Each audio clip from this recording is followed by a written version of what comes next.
These animals have an extremely limited capacity for population recovery. They're not like a lot of typical mammals that we're used to conserving and managing. 887, she is very inoffensive.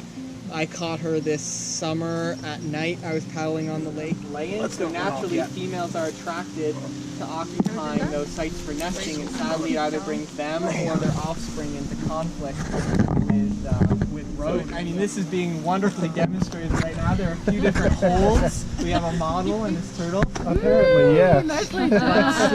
Slipping your hand underneath the plastron that is the breastplate of the turtle, just up past the tail, is quite good because it keeps your arm out of reach of these really sharp back claws. So slipping your hand under there provides a good level that mostly keeps your arms away.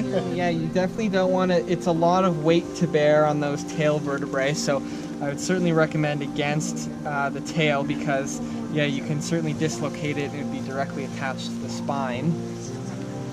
So, yeah, just you can handle them sort of the hamburger technique here with the two hands like that, pinching them gently just underneath from that plastron as a support. Or there are those bridges on either side of the plastron back here, and you can gently support her from the back side of either of those bridges. One critical feature is to keep your hands or fingers behind about the mid-length of the shell.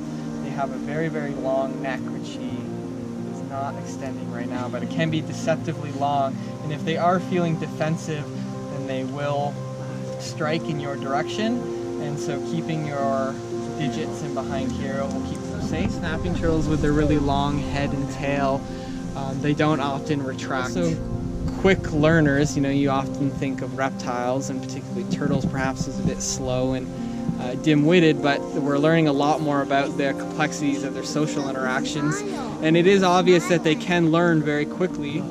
You're a star. She's a star.